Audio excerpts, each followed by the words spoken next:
মজাদার একটা পাটিসাপটার রেসিপি আপনাদের সঙ্গে শেয়ার করব, যেটার নাম হচ্ছে বউ সুন্দরী পাটিসাপটা পিঠা। প্রথমেই নিয়ে নিচ্ছি 1 কাপ শুকনো চালের গুঁড়া, এরপর এখানে দিয়ে দিব হাফ কাপ ময়দা। নিয়ে নিচ্ছি 1 কাপ শুকনো চালের গুঁড়া, এরপর এখানে দিয়ে দিব হাফ কাপ ময়দা। লবণ দিয়ে দিচ্ছি হাফ চা চামচের মতো, চিনি দিলাম 2 টেবিল চামচ, গুঁড়া দুধও দিয়ে দিচ্ছি 2 টেবিল চামচ। এবার এই সব শুকনো উপকরণকে একটু ভালো করে মিশিয়ে নিচ্ছি। ভালো করে মিশিয়ে নেওয়ার পর এবার আমি এখানে দিয়ে দিব হালকা কুসুম গরম পানি। পানিটা অল্প অল্প করে দিব আর মিশাতে থাকবো। পাটিসাপটা পিঠার জন্য একটা পাতলা ব্যাটার তৈরি করতে হবে, তাই অল্প অল্প করে পানিটা দিয়ে মিশিয়ে নিতে হবে। আর পানির পরিমাণটা আমি বললাম না, কারণ পানির পরিমাণটা কম বেশি লাগতে পারে, আপনারা একটু আন্দাজ মতো দিয়ে করবেন। ব্যাটারটা তৈরি করা হয়ে গেলে একটা ঢাকনা দিয়ে ঢেকে রেখে দিব 20 মিনিটের জন্য। আর 20 মিনিট পর আমি ব্যাটারের কনসিস্টেন্সিটা আপনাদেরকে দেখিয়ে দিব। এখন আমি পাটিসাপটার জন্য খুবই মজাদার একটা খিরসা তৈরি করে নিব।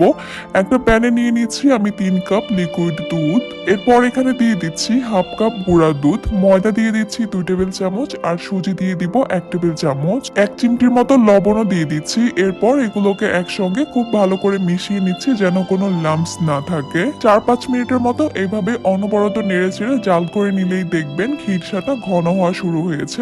ঠিক এই পর্যায়ে আমি এখানে দিয়ে দিব হাফ কাপের মতো খেজুরের গুড়। আর গুড়টাকে আমি একদম ভালো করে গ্রেট করে নিয়েছি, যেন খুব সহজে গলে যায়। আবারও সবকিছুকে একসঙ্গে ভালোভাবে মিশিয়ে নিচ্ছি, আর এই গুড়টা গলে যাওয়া পর্যন্ত অপেক্ষা করতে হবে। সবশেষে দিয়ে দিব এখানে 1 চা চামচের মতো ঘি। ঘিটা দিলে এই খিরসা থেকে খুবই সুন্দর একটা ফ্লেভার আসে। এই খিরসাটা এখন একটু পাতলা মনে হলেও ঠান্ডা হয়ে গেলে কিন্তু এটা অনেক বেশি ঘন হয়ে যাবে, তাই আমি এই পর্যায়ে চুলা থেকে নামিয়ে নিব।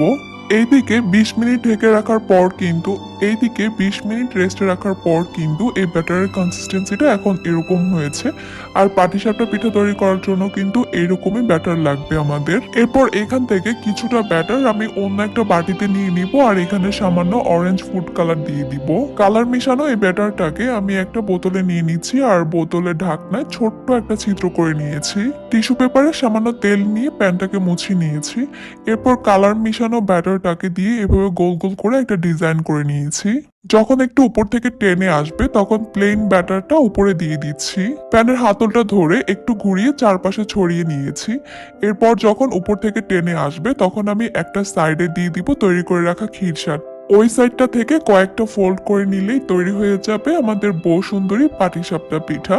আর ভাঁজগুলো দেওয়ার পরেই কিন্তু এই পাটিসাপটার আসল লুকটা বের হবে। এইভাবেই সবগুলো পাটিসাপটা তৈরি করে নিয়েছি, আর দেখতেই তো পাচ্ছেন এগুলো কত সুন্দর হয়েছে আর কতটা লোভনীয় হয়েছে।